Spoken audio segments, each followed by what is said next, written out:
IFP આ portal ઉપર તમારે માહિતી છે ઓટોફિલ કરવી હોય તો આ એક્સટેન્શન છે એક્સેલમાંથી ફાઇલમાંથી ડાયરેક્ટ છે ગૂગલ એક્સટેન્શનની અંદર. તો સૌપ્રથમ પહેલાં તમારે આ જે ડેટા ફિલર છે એ એક્સટેન્શનમાંથી ડાઉનલોડ કરી લેવાનું છે. લિંક છે એ ડિસ્ક્રિપ્શનમાં આપેલી છે અને તમે ડાયરેક્ટ સર્ચ કરીને ઇન્સ્ટોલ કરી શકો છો. ત્યારબાદ તમારે આઈએફપી જે વેબસાઇટ છે એમની URL એડ કરવાની છે. એમની પહેલાં તમારે સાઇટનું નામ છે એ એડ કરવાનું છે, આઈએફપી બંનેમાં સેવ કરી પછી આ એડિટ સાઇટ છે ત્યાં તમારે ક્લિક કરશો એટલે URL માગશે. એટલે આપણું આઈએફપી પોર્ટલનું જે લોગિન છે એમની URL કોપી પેસ્ટ કરી અને એન્ટર કરવાની છે. પછી નીચે ખાસ તમારે જોવાનું, પહેલું છે સિલેક્ટ ઓપ્શન નહીં કરો, બીજો ઓપ્શન સિલેક્ટ કરજો મેચ વિથ URL પાથવાળો. પછી માહિતી સેવ કરજો. પછી સેવ કરી અને અપડેટ કરવાની છે. પછી અપલોડ એક્સેલ શીટ છે, અહીંથી તમારે ફાઇલ સિલેક્ટ કરવાની છે એક્સેલ શીટ. એટલે તમે જે ડિવિઝનમાં હોય ડિવિઝન અને ઇન્સ્પેક્ટરનું નામ છે એક એક્સેલ શીટ બનાવવાની છે. તમને સ્ક્રીનમાં દેખાય છે એ રીતના તમે અધર ઇન્સ્પેક્ટર આઈડી, ઇન્સ્પેક્ટરનું નામ, લોકાલિટી આવી રીતે આ એક્સેલ શીટ બનાવી કોઈ એક જગ્યાએ સેવ કરી દેવાની છે ડેસ્કટોપમાં. તમે TAD અને હેન્ડલિંગ ચાર્જવાળું પણ રો એડ કરી શકો છો.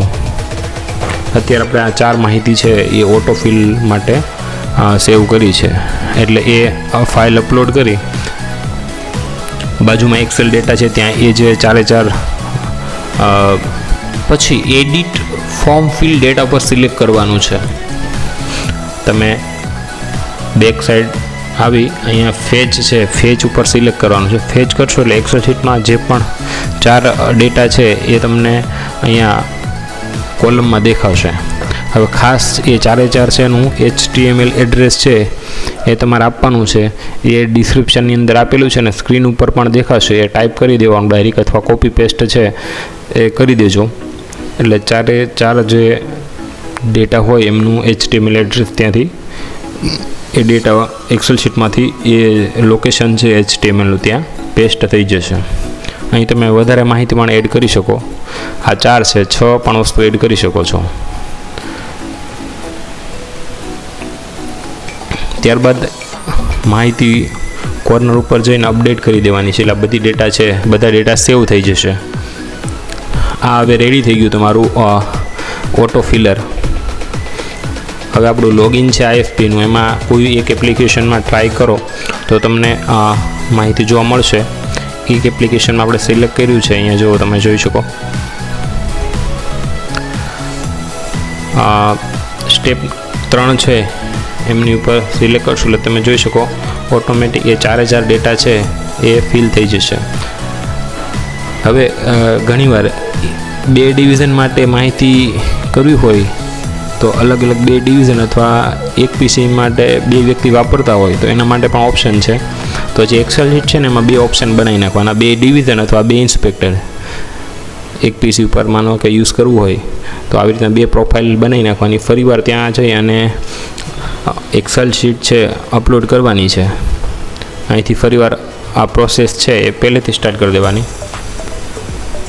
આ જે નવી પ્રોફાઇલ છે 2 નામવાળી એ અહીંયા અપડેટ કરી બાજુમાં એક્સેલ ડેટામાં તમને બંને નામ દેખાશે ત્યાં. બીજું આપણે ABC કરીને પ્રોફાઇલ બનાવી છે. હવે જે પ્રોફાઇલ નથી વાપરવાની ને એનો પર ટીક માર્ક કરી દેવાનું એટલે એ બંધ થઈ જશે પ્રોફાઇલ, ને બીજી છે એ શરૂ થઈ જશે. એટલે 420 ABC ભાવનગરવાળું છે એ ઓટોફિલમાં ત્યાં દેખાશે. એટલે ટ્રાય કરશો તમે કોઈ એપ્લિકેશન ઉપર એટલે સ્ટેપ નંબર 3 છે એ ત્યાં ABC વાળો ડેટા છે એ ફિલ થઈ જશે. હવે આ કોઈ પણ પ્રોફાઇલ તમારે રન ના કરાવી હોય તો ગૂગલ એક્સટેન્શનમાં જઈ અને એ જે એક્સટેન્શન છે ફિલરવાળું એ તમે ડિસેબલ કરી દેશો. એટલે એક્સેલ ડેટા ફિલર છે એ ડિસેબલ કરશો એટલે ઓટોફિલવાળી માહિતી છે એ ત્યાં ફિલ નહીં થાય. એટલે તમારે જે મેન્યુઅલી જે એડ કરવું હોય તો એ પણ થઈ શકે છે. હેન્ડલિંગ ચાર્જ DADA એક કરતાં વધારે કોલમ રોવાળો ડેટા પણ તમે ત્યાં એક્સેલ શીટમાં બનાવી શકો છો. ફરીવાર અનેબલ કરશો એટલે તમે જોઈ શકો, ફરીવાર અનેબલ કરશો એટલે ફરીવાર એપ્લિકેશનની અંદર ઓટો ફિલ ડેટા થઈ જશે.